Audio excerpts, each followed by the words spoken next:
Hello, स्वागत है आपका आज की क्लास में। और आज हम पढ़ने जा रहे हैं exercise 4.5 class 12th NCERT chapter number 4 question number 3। तो चलिए स्टार्ट करते हैं क्वेश्चन नंबर 3 को। वेरीफाई यानी हमें वेरीफाई करना है बच्चों यहाँ पे ए एडजॉइंट ए, यानी कि ए कोई मैट्रिक्स आपके पास और एडजॉइंट ए निकालना है। ठीक है, equal to adjoint A dot A, यानी कि दोनों मल्टीप्लाई में, जैसे आपको स्क्रीन के ऊपर दिखाई दे रहा है, इक्वल टू ए का मॉड जो आपको दिखाई दे रहा है यहाँ पे, ए का मॉड यानी कि ए का डिटरमिनेंट की वैल्यू हम निकालनी है। डॉट आई यानी आइडेंटिटी आपको क्या निकालनी है, मैट्रिक्स निकालनी है। ठीक है, तो ये हमें वेरीफाई करना है कि ये इक्वल टू ये होता है। तो आप चाहे इसको, ये दोनों तो आगे देखो यहाँ पे ए का मल्टीप्लाई करके एडजॉइंट ऑफ ए से, ठीक है, इक्वल टू एडजॉइंट ऑफ ए का मल्टीप्लाई करके ए से, तो कोई फ़र्क नहीं पड़ेगा आगे पीछे, ये तो दोनों इक्वल ही होंगे। आप इसको निकाल लीजिए चाहे इसको निकाल दीजिए, हमें निकालना क्या है, ये निकालना है। ठीक है, अब आपके पास बात आती है कि जो ए है वो है क्या। तो ए आपके पास एक गिवन है। ठीक है, ये क्या है आपके पास, ए है, यानी कि ये आपके पास जो मैट्रिक्स है आब्यू है बच्चों, वो ए है आपका 2 3 -4 6। ठीक है, अब मुझे सबसे पहले ये निकालना है। ठीक है, यानी कि मुझे एडजॉइंट ऑफ ए निकालना है, फिर उसका मल्टीप्लाई कराना किससे, ए के साथ। तो एडजॉइंट ऑफ ए निकालते हैं। आपको पता है एडजॉइंट ऑफ ए कैसे निकालते हैं, एडजॉइंट ऑफ किसी भी मैट्रिक्स का एडजॉइंट कैसे निकालते हैं, ये होता है आपका A11 A12, क्योंकि ये 2 × 2 की है। देखो यहाँ पे 2 रो एंड 2 कॉलम, तो 2 × 2 हो जाएगा। तो A11 A12, अब ये बताता हूँ ये क्या चीज़ है, A21 A22। तो ये आपको समझ में आ गया होगा वैसे कि A11 क्या है। A11 का मतलब होता है कोफैक्टर ऑफ क्या, cofactor of first element, cofactor of this element, cofactor of this and cofactor of this, यानी कि हमें क्या निकालना है, इनके कोफैक्टर निकालना है। वैसे मैंने कोफैक्टर निकालना इससे जो प्रीवियस वीडियो मैंने अपलोड की थी, ठीक है, उस वहाँ से भी आप चेक कर सकते हैं कैसे हमने उसको निकाला था। एक बार चेक कर लेते हैं। जैसे हम मुझे A11 निकालना है, कई लोग जो है A11 को C11 भी लिखते हैं। ठीक है, कोई घबराने वाली बात नहीं है, A11 को आप C11 भी लिख सकते हैं, यानी कि यहाँ पे C11 आएगा, यहाँ पे C12 भी आ सकता था, C21 आ सकता था, C22 भी आ सकता था। ठीक है, कोफैक्टर मतलब सह गुणनखंड, ठीक है, किसके, इस मैट्रिक्स के। तो आपको A11 का फॉर्मूला क्या था, A11 निकालने का -1 आता है और 1 + 1, ये 1 + 1 कहाँ से आए, इनको ऐड करते हैं जो यहाँ पे है। ठीक है, इंटू M11, यानी कि M मतलब माइनर। ठीक है, माइनर निकालने हैं, यानी कि उप सारणिक जिसे हम बोलते हैं, माइनर निकालते हैं M11। तो देखो इसकी वैल्यू क्या आएगी, -1 की पावर कितनी हो जाएगी यहाँ पे 2। और M11 का मतलब होता है first row and first column को आपने डिलीट करना है, और जो बचेगा वो आपने यहाँ पे लिख देना है। यानी कि M11 की वैल्यू क्या आएगी, M यानी कि 1 का मतलब होता है फर्स्ट रो फर्स्ट कॉलम। तो देखिए यहाँ पे फर्स्ट रो फर्स्ट कॉलम को डिलीट करोगे, फर्स्ट रो ये है बच्चों, उसको डिलीट करेंगे, फर्स्ट कॉलम ये है उसको डिलीट करेंगे, जो बचेगा वो आप यहाँ पे लिख देंगे। तो देखिएगा यहाँ पे -1 की पावर 2 तो 1 ही होगा, क्यों, क्योंकि नेगेटिव पावर मैंने बहुत बार बता रखा आपको, इवन होती है तो 1 ही आएगा, नेगेटिव साइन हट जाता है, डॉट का मतलब होता है इंटू और 6, यानी कि ये हो जाएगा आपका 6, यानी कि A11 आपके पास क्या आया, 6 आया। समझ में बात आई, उम्मीद है कि आपको ये समझ में आया होगा कि हमने कैसे A11 यानी कोफैक्टर ऑफ 2 का निकाला, मतलब जो कोफैक्टर हमने किसका निकाला, 2 का, ऐसे मुझे कोफैक्टर 3 का निकालना है, तो यानी कि A12 निकालना है। तो मैं डायरेक्ट फॉर्मूला आपको पता चल गया होगा, इन दोनों को ऐड करते हैं, 3M12 लिखते हैं। तो यानी कि नेगेटिव की पावर अगर ऑड है तो यानी कि -1 रहेगा यहाँ पे। M12 का मतलब हुआ बच्चों कि first row and second column, first row यानी कि देखो यहाँ पे first row and second column, ये देखो फर्स्ट कॉलम सेकंड कॉलम को डिलीट कर दूंगा मैं, तो बचेगा क्या यहाँ पे -4, और इसका मल्टीप्लाई करोगे तो आपको आंसर मिलेगा 4, क्योंकि माइनस माइनस का क्या होता है, प्लस होता है। ऐसे ही बच्चों A21 निकालोगे आप इसको, तो A21 भी क्या हो जाएगा, 2 + 1 3 हो जाएगा। यहाँ पे क्या हो जाएगा M21, यानी कि -1 तो रहेगा यहाँ पे, क्योंकि क्या है, पावर क्या है इसकी, ऑड है, -1 बना रहेगा। M21 मतलब होता है आपका सेकंड रो, जैसे यहाँ पे देखो second row and first column, second row को डिलीट करना है एंड फर्स्ट कॉलम, देखो सेकंड रो फर्स्ट कॉलम को डिलीट किया तो बचेगा क्या आपका 3, यानी कि M21 क्या बचेगा आपका -3 बचेगा। ठीक है, सॉरी M21, ये M21 नहीं A21 क्या आएगा आपका माइनस, देखो A21 की वैल्यू निकालो तो -3 आ जाएगा। अब आपको A22 निकालना है, तो A22 कैसे निकलेगा, आप चेक कर लीजिए, -1 की पावर क्या हो जाएगी 4, M22, यानी कि second row and second column delete होगा, second row and second column, तो बचेगा क्या यहाँ पे 2, यानी कि -1 की पावर 4 है, तो ये बन जाएगा आपका +1 × देखो सेकंड रो, मैंने कहा second row and second column, तो क्या बचेगा 2, तो आपका आंसर आ जाएगा 2, यानी कि आपके पास A22 क्या आया, क्या आया बच्चों, 2 आया।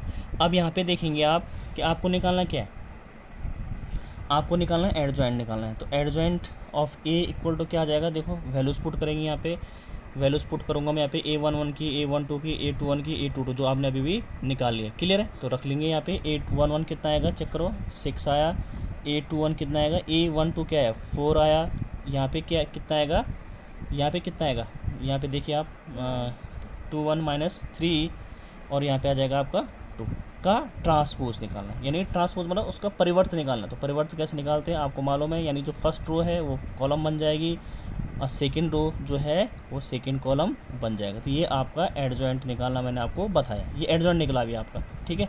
अब हमने क्या करना है, इसके साथ ए का डॉट कराना है, यानी कि ए का मल्टीप्लाई करना है। जैसे ये ना एडजॉइंट ऑफ ए, तो वैल्यूज़ रख लीजिए, ए की वैल्यू खुद कितनी है, ये है, ए की वैल्यू क्या थी 2 3 -4 6 और डॉट, और एडजॉइंट ऑफ ए की वैल्यू ये आ रखी है 6 - 3 4 2, ठीक है।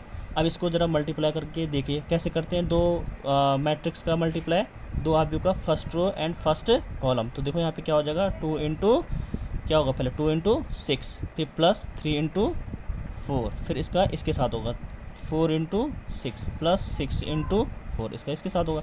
फिर इसका first row and second column आएगा, तो ये होगा 2 इंटू -3 प्लस 3 इंटू 2, फिर इसका इसके साथ होगा। फिर इसका इसके साथ होगा 4 इंटू -3 और फिर क्या हो जाएगा प्लस 6 इंटू 2, ये आपके पास बनेगा, ठीक है।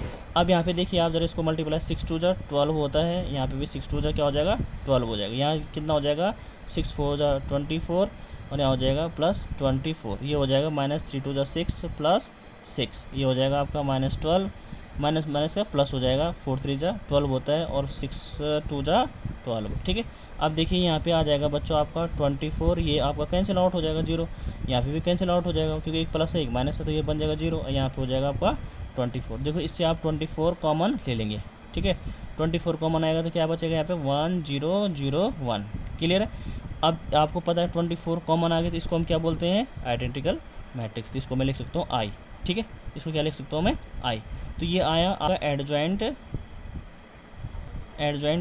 ए डॉट एडजॉइंट ऑफ ए क्या है 24 आई। अब हमको पता है कि ये बराबर है, क्योंकि अगर तुम इसका मल्टीप्लाई करोगे इसको भी निकाल दे तभी ये आता, इक्वल टू क्या आना चाहिए, ये आना चाहिए, यानी कि ये बराबर ये, तो आप दोनों किसी को भी इसके बराबर ये इक्वल प्रूफ करा दो या फिर ये बराबर, तो मैं इसको और इसको इक्वल कराना चाह रहा हूँ यहाँ पे, ठीक है। तो यहाँ पे इसकी वैल्यू निकालिए, देखिए तो आपको पता है ए का डिटरमिनेंट क्या होगा, ए का डिटरमिनेंट होगा, ए की वैल्यू क्या है 2 3 -4 6, तो ऐसे आएगा ना उसमें साइन, ऐसा लग जाएगा डिटरमिनेंट का साइन। तो इसको सॉल्व करने का तरीका क्या होता है, यूँ क्रॉस कर लिया तो 6 2 जा 12 होगा और माइनस आता है बीच में, और यहाँ पे माइनस होने के कारण -1 बना रहेगा, 4 3 जा 12, ठीक है।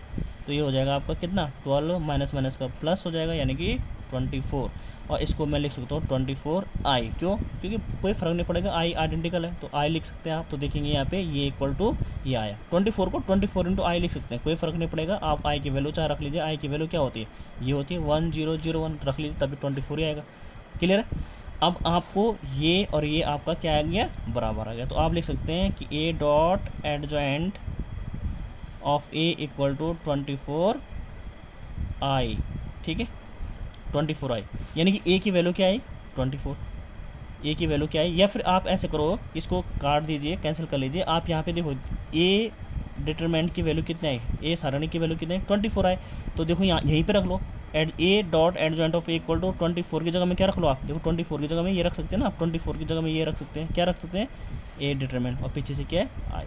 तो देखो ये बराबर ये भी प्रूफ हो गया, चाहे ऐसा कर लीजिए चाहे ऐसा कर लीजिए, यानी कि जैसे 24 है तो ये लिखने की जरूरत नहीं है, ठीक है। यहाँ पे 24 आप 24 की जगह में आप रखेंगे ए एडजॉइंट, यहाँ पर रख लीजिए, ठीक है। तो होप कि आपको ये क्लियर हुआ हो। चलिए बढ़ते हैं क्वेश्चन नंबर 5 की और, बहुत ही इंपॉर्टेंट क्वेश्चन है बच्चों, इसको आपने ध्यान से देखना है हम कैसे करते हैं, ठीक है। तो चलिए बोल रहा आपसे कि find the inverse of the matrix, यानी इनवर्स निकालना है आपको, और ये बहुत बार एग्जाम में आ चुका है और आएगा भी बच्चों, ठीक है। इसको आपको क्या करना है बहुत ही ध्यान से, जैसे मैंने पहले भी कहा वो अपने फोकस इस पर करेगा।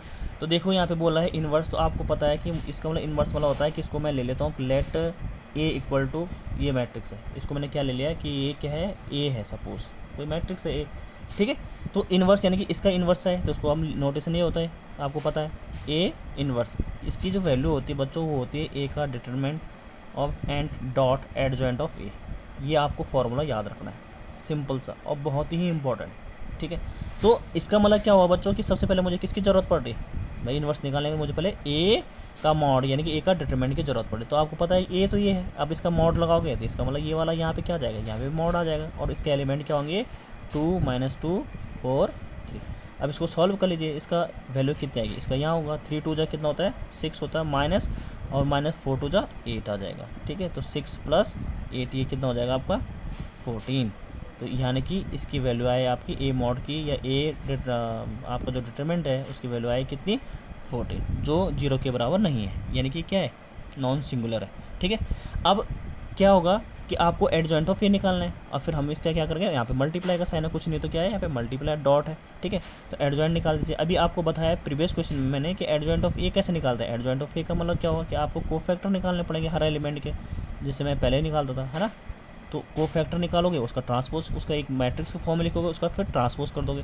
तो देखो A11 की वैल्यू क्या होती है -1 की पावर क्या 1 + 1 में डायरेक्ट लिख लेता हूँ यहाँ पे M11, यानी कि ये तो प्लस हो जाएगा। M11 का मतलब first row and first column, first row and first column delete होगा तो कितना आ जाएगा 3 आ जाएगा। तो ये आपका आंसर आएगा 3। A21, ठीक है, A21 A12 निकाल दीजिए। A12 -1 की पावर कितनी हो जाएगी 3 हो जाएगी, केवल 1 + 2 3 होता है, इंटू M कितना हो जाएगा 1 2, यानी कि माइनस नेगेटिव जो माइनस है वो बना रहेगा यहाँ पे साइन, इंटू M12 वाला होता है first row and second, first row and second column, first row and second column आपको डिलीट करना, तो बचेगा क्या 4, यानी कि हो जाएगा -4। A21 निकालना है, देखो ये वाला A21 कैसे निकलेगा, -1 की पावर क्या हो जाएगा 3M21, यानी कि नेगेटिव तो बना रहेगा यहाँ पे साइन -1 रहेगा। M21 वाला होता है second row and first column, तो यहाँ पे आ जाएगा आपका -2, यानी कि आंसर आ जाएगा 2। A22 यानी कि आपका -1 की पावर 4 इंटू M22, यानी कि ये तो 1 हो जाएगा क्योंकि पावर क्या है इवन है, जैसे मैंने पहले भी कहा, तो माइनस साइन गायब हो जाएगा। Second row and second column, second row and second column, तो यहाँ पे क्या आ जाएगा आपका 2 आ जाएगा बच्चों, क्या आ जाएगा 2, तो ये आंसर आएगा आपका 2, यानी कि A22 ये आपका आएगा। अब आपको पता है यहाँ पे वैल्यूज़ रख लीजिए, आप यहाँ पे वैल्यूज़ रखोगे तो यहाँ पे क्या होगा देखिए, A11 कितना है यहीं पे देख लीजिए आप, A11 आया आपका 3, A12 आया आपका -4, ठीक है, और A21 कितना है आपका 2, और A22 आएगा आपका 2, क्लियर है। तो यहाँ पे एडजॉइंट ऑफ ए आया आपका बच्चों, एक मैट्रिक्स आई 3 2 -4 2, ठीक है, समझ में बात आई। अब हमें क्या निकाला, इन्वर्स निकालना है। तो इन्वर्स जैसे मैंने अभी फॉर्मूला लिखाया था आपको 1/a determinant in dot adjoint of a निकालना पड़ता है। यहाँ पे वैल्यूज रख लीजिए, देखो ए यहाँ पे देखिए आप 1/a ए मॉड, यानी कि ए डिटरमिनेंट कितनी वैल्यू आ रही है 14 इंटू, और यहाँ पे आपको पता है एडजॉइंट तो यही है यहाँ पे 3 2 -4 2, ठीक है। अब इसका क्या करेंगे, मल्टीप्लाई करेंगे। तो मल्टीप्लाई कैसे होगा, इसका मल्टीप्लाई करिए, इसका हर एक एलिमेंट के साथ होगा, तो ये हो जाएगा 3/14, ये हो जाएगा 2 × 1/14, ठीक है। ये हो जाएगा आपका -4 × 1/14, और ये हो जाएगा 2 × 1/14, यानी कि 1/14 का सबके साथ मल्टीप्लाई करना पड़ेगा और ये आपका इन्वर्स निकल जाएगा। तो ये आएगा आपका 3/14, ये कैंसिल आउट हो जाएगा, तो ये हो जाएगा आपका 2/7, ये हो जाएगा -2/7, और ये हो जाएगा 1/7, सॉरी ये हो जाएगा 1/7, ठीक है। 2 7 जा कितना होता है 14 और 1, तो ये आपका क्या आया, इन्वर्स आपका आया, ठीक है। तो होप कि आपको ये क्लियर हुआ होगा।